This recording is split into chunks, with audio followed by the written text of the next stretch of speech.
जय हिंद साथियों, स्वागत है आप सभी का अपने YouTube चैनल संदीप बिगनर में। देखिए साथी, आप सभी को पता है कि यूपी पुलिस भर्ती बोर्ड की ओर से आप सभी के लिए बहुत बड़ी खुशखबरी आई। जिस एग्जाम को लेकर के हम 2 साल से इंतजार कर रहे थे, यानी कि आप जो 2 साल से इंतजार कर रहे थे यूपी पुलिस रेडियो ऑपरेटर के एग्जाम को लेकर के, उसकी जो डेट है कल बता दी गई है। और आपको पता है उसकी जो डेट है वो दिसंबर के बाद अगला महीना ही आपका एग्जाम की डेट वाला है, जो कि जनवरी के लास्ट वीक में आपको बताया गया कि आपका एग्जाम होगा। और बिल्कुल ये मान करके चलिए कि उसी तिथि पर आपका एग्जाम हो जाएगा। ठीक है, कुल मिलाकर के अब जो आपका एग्जाम है वो जनवरी में होना है। अब सबसे बड़ी आपको सावधानी क्या बरतनी है, देखिए मैं आपको बताऊं, ये जो मैं आपको बता रहा हूँ ये बहुत ही इंपॉर्टेंट है। अब आप ये मान करके चलिए आपके ये 2 महीने आपका जीवन सुधारने वाले हैं, आपका भविष्य संवारने वाले हैं। इसको बिल्कुल ध्यान से सुनिए। देखिए ये जो समय चल रहा है ये शादियों का समय चल रहा है। ठीक है, शादियों का सीजन है। कोई भी घर इस समय ऐसा नहीं होगा कि जिसके घर में इतने मतलब शादी के कार्ड नहीं रखे हों, यानी कि न्योता नहीं हो शादी में जाने का। ठीक है, कोई भी अपने घर पूछ लेना या देख लेना, किसी का घर इस समय ऐसा नहीं मिलेगा जहां शादी के कार्ड नहीं मिलेंगे। और घर परिवार में, नाते रिश्तेदारी में, हर जगह पर शादी ब्याह चल रहे हैं। तो एक बात बताऊं मैं आपको, आपके पास सिर्फ 2 महीने हैं, सिर्फ 2 महीने, पूरे तो 2 महीने भी नहीं, क्योंकि एक वीक तो निकल गया ऐसे में दिसंबर में। ठीक है, उसके बाद आप ये मान कर चलिए, फिर भी मान लेते हैं कि 2 महीने हो सकता है, 2-4-6 दिन ये बता रहे हैं, इस हिसाब से 2-4-6 दिन लेट हो गया एग्जाम, तो मान लो 2 महीने। अब इस 2 महीने में आप शादी ब्याह करेंगे, नात रिश्तेदारी में जाएंगे, घूमना फिरना करेंगे, दोस्त यकीन मानना एग्जाम किसी भी कीमत पर निकल नहीं पाएगा। इसीलिए मैं आपसे हर वीडियो में पहले भी बार बार यही कहता था कि देखिए आप अपनी अच्छी तरीके से तैयारी करते रहिए। यूपी पुलिस कांस्टेबल वालों से भी यही कहता रहता था, जबकि वीडियो पे मेरी पे कमेंट आते थे, और मेरी पे नहीं हर जगह आप करते थे कि ऐसा कुछ नहीं है, ये सब अब अपने व्यू के लिए, सब्सक्राइबर्स के लिए रोज कहते रहते कि पढ़ते रहिए, ऐसा कुछ नहीं है, अब कोई भर्ती नहीं आने वाली, ना कोई एग्जाम होने वाला। हो गया ना वही कम। जिस भी भाई बहन ने, अब एक बात बताओ आप, जिस भी भाई बहन ने रेडियो ऑपरेटर की तैयारी पहले से नहीं की होगी, क्या आप वो कर लेगा 1.5-2 महीने में? आप खुद सोच करके बताओ दिमाग से कि क्या वो कर लेगा। इसीलिए मैं आपसे कहता हूँ, आपको मेरी बात पहले थोड़ी सी कड़वी लगती थी, सबको तो नहीं, कुछ भाई बहन ऐसे थे जिनको लगती थी। अब वही बात सामने आ गई। बताओ, रेडियो ऑपरेटर का एग्जाम आपके सामने नज़दीक आ गया।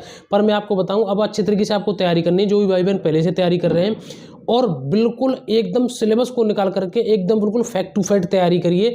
यानी कि बिल्कुल एकदम फैक्ट को रट लेना चाहिए। रटने का मतलब यह है, रटने का मतलब सिर्फ रटने से काम नहीं चलेगा, उसको समझना भी।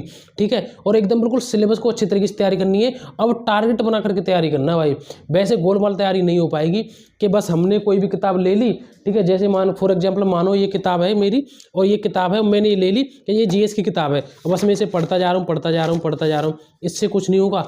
क्या क्या हमारे लिए इंपॉर्टेंट है, क्या क्या जरूरी है, वो उस तरीके से पढ़ना है आपको। नहीं तो भैया ये तो बहुत मोटी किताब हो जाएगी जीएस की। अगर कोई भी किताब लोगे तो उसको कब तक कितना पढ़ोगे? जो हमारे लिए इंपॉर्टेंट है उसको पढ़ना है। मैं भी एक आपके लिए हर सब्जेक्ट वाइज एक वीडियो बना दूंगा कि आप किन किन चीज़ों पर विशेष ध्यान दें, और कुछ अपनी ओर से भी दिमाग लगाना। ठीक है, और मैथ रीजनिंग में एक विशेष ध्यान देना, आपको प्रैक्टिस करनी है। ठीक है, आपको प्रैक्टिस करनी है, यानी कि आपको पता है मैथ रीजनिंग के ऐसी सब्जेक्ट है जिनमें हम प्रैक्टिस करते हैं, उसके बाद ही उसमें जो लॉजिकल लगाने पड़ते हैं, आपको पता है उसमें लॉजिक वाले प्रश्न होते हैं सभी, उसके बाद ही उसके फॉर्मूला लॉजिक हमें याद होते हैं। ठीक है, जीएस में कोई भी चीज़ आपसे याद नहीं हो रही, उसको लिख लिख करके याद करना। जीएस में कोई भी चीज़ याद नहीं होगी, आपसे लिख लिख करके याद करना, और फिजिक्स पर थोड़ा सा ध्यान देना। ठीक है, तो इस तरीके से आपको तैयारी करनी है। यार मैं आपसे फिर बार बार कह रहा हूँ, ये सीजन शादी ब्याह का है, लग रही होगी आपको बिल्कुल एक छोटी सी बात कि ये बहुत नॉर्मल सी बात है, कोई दिक्कत नहीं, शादी ब्याह कोई ऐसी बड़ी बात नहीं। लेकिन एक बात बताऊँ, आप रेगुलर मान के चलिए पहले से पढ़ते आ रहे हैं, एक दिन किसी नाते रिश्तेदारी में, शादी में जाओ, कहीं भी जाओ, लगता हमें एक दिन है कि हम एक दिन गए, उस एक दिन के पीछे हमारे 5-6 दिन की पढ़ाई खराब हो जाती है। जिस ले में आप पहले से तैयारी करते आ रहे थे ना पढ़ने के, उसमें गए आप, एक दिन पहले से दिमाग में चलेगी हमें कल वहाँ जाना है, जिस दिन गए वो तो पूरा दिन उसका तो सत्यानाश है ही। उससे अगले दिन आप आएंगे, और आने के बाद मैं गारंटी से कह रहा हूँ उस रूटीन से आप बिल्कुल नहीं पढ़ पाएंगे जिस ले से आप पढ़ते आ रहे थे। 2-3 दिन में लाइन पर आते हैं। तो इस तरीके से अगर आपको कोई ज़रूरी ऐसी शादी है जो आपके बिना हो ही नहीं सकती, या आपके बिल्कुल खास परिवार में या किसी खास रिश्तेदारी में है, तो आप जाइए और लिमिटेड टाइम के लिए जाइए, और अपनी आकर के बिल्कुल पढ़ाई में फिर लग जाइए। अब आपका ये जो 2 महीने का समय है ना, ये भाई मतलब मैं क्या ही कहूँ आपसे, बस सिर्फ और सिर्फ किताबों से प्यार होना चाहिए, कुछ भी नहीं, सब कुछ त्याग दीजिए, सब भाड़ में जान दो, कुछ भी करो, कोई भी 2 महीने कुछ नहीं करना, हमें सिर्फ और सिर्फ किताबों से मतलब रखना है। सिर्फ और सिर्फ किताबों से मतलब रखिए, तब जाके मेरे भाई सिलेक्शन होगा। और जिस दिन आपका सिलेक्शन हो गया ना, ये सारी मेहनत जो आप करोगे ना, ये सारी जो दिक्कतें आप झेलोगे ना, कि शादी ब्याह में जाने का मन करेगा, नहीं जा पा रहे, घूमने का मन करेगा लेकिन नहीं घूमना, इधर उधर की बातों में गप्पे लगाने का मन करेगा लेकिन नहीं कुछ लगाना। ये सब कुछ आपको ये समझ सिलेक्शन हो जाएगा ना, तो मन में यही सोचेंगे अब यार मैं खुद अपनी मर्जी का मालिक हूँ, जो करना चाहूँ कर सकता हूँ। लेकिन जो पहले नहीं किया उसका अब दुख नहीं है बिल्कुल भी, ये तभी होगा जब आपका सिलेक्शन हो जाएगा। और आज आप अपनी कंडीशन को देखिए, ये शादी ब्याह प्रोग्राम या जो भी मौज मस्ती आपकी यार दोस्त है ना, कुछ नहीं, आप अपनी कंडीशन देखिए। आज मेरे घर परिवार में एक पैसे की सैलरी नहीं आ रही कहीं से भी, और जब अचानक से 30-40 हज़ार रुपये आएंगे ना, तो भाई साहब हर दिन दीपावली होगी आपके घर। आपको शायद लग रहा होगा मैं वैसे ही फेंक रहा हूँ, फेंक नहीं रहा, मैं अपनी आप बीती बता रहा हूँ कि पहले क्या कंडीशन थी वो अब क्या हो गई है। आप और हम सभी एक मध्यम परिवार के लोग हैं। हमारे एक नौकरी से पूरी हमारी एक पीढ़ी सुधर जाती है, हमारी सामाजिक स्थिति सुधर जाती है, हमारी आर्थिक स्थिति सुधर जाती है, सब कुछ एकदम ऐसे उलट से पलट हो जाता है एक नौकरी लगने के बाद, ठीक है। और वो आप काम कर सकते हैं सिर्फ 2 महीने में, सिर्फ और सिर्फ 2 महीने। आप अपनी किसी भी चीज़ पर ध्यान मत दीजिए जो फालतू है, सिर्फ और सिर्फ अपनी पढ़ाई पर ध्यान दीजिए और देखो आपका सिलेक्शन कैसे नहीं होता है, ठीक है।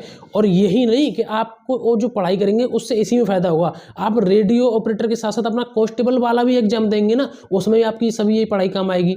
मैं आपसे बार बार कहता हूँ, वही मैथ, वही रीजनिंग, वही हिंदी, वही जीएस, सब कुछ तो वही है, ठीक है। तो अपनी अच्छे तरीके से तैयारी करिए। अगर आपने ईमानदारी से तैयारी करी ना, तो आपकी तैयारी कभी भी खराब नहीं जाएगी, कभी भी नहीं, ठीक है। तो सभी मेरे प्यारे भाई बहनों से बस यही है कि अच्छे तरीके से तैयारी करिए। और भर्ती से संबंधित, आपकी पढ़ाई से संबंधित में कुछ अपडेट्स, कुछ नोट्स वगैरह कुछ भी अपने टेलीग्राम ग्रुप पर डालता रहूँगा, तो उसको एक बार ज्वाइन कर लें। उसकी लिंक मैंने डिस्क्रिप्शन में दे दी है। आपके लिए कुछ वीडियो अलग से भी बना दूंगा मैं कि क्या क्या आपके लिए जो पढ़ाई के लिए जो जरूरी चीज़ें हैं, और चीज़ों को एकदम मतलब एक तरीके से ऐसे एनालिसिस कर करके पढ़ना है। जैसे कोई मानो कोई भी ज्योग्राफी में कोई चीज़ें हम पढ़ रहे हैं, तो उसको रटना नहीं है, समझना है कि ये नदी कहाँ से कैसे निकल रही है, कौन सी लाइन कहाँ से कहाँ तक। जैसे फॉर एग्जाम्पल देखो, ये ग्लोब है, ठीक है। तो आप जैसे कोई भी कर्क रेखा, मकर रेखा कोई भी है, तो इसमें आप देखें, अगर आपके पास ये इसको परचेज कर सकते हैं, आपके पास है तो कोई दिक्कत नहीं है, और नहीं है तो भी कोई दिक्कत नहीं है, ठीक है या नहीं है। अगर आपका एटलस होगी उसमें देख लेना, गूगल पे देख लेना। मैं ये नहीं कह रहा आप इसे खरीदो, ठीक है। जब आप सक्षम हो जाए तब खरीदो, अगर सक्षम नहीं है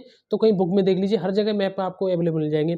जैसे कोई भी, जैसे कि ये मलेशिया जो कर्क रेखा के ऊपर है या नीचे है, ठीक है। इस तरीके से कौन कौन से द्वीप है, कौन कौन सा महासागर किधर है, ये सारी चीज़ें मतलब रटना नहीं, समझेंगे चीज़ों को ना, तो अब आप कभी भी भूल नहीं सकते। इस तरीके से आप अपनी अच्छे तरीके से तैयारी करेंगे।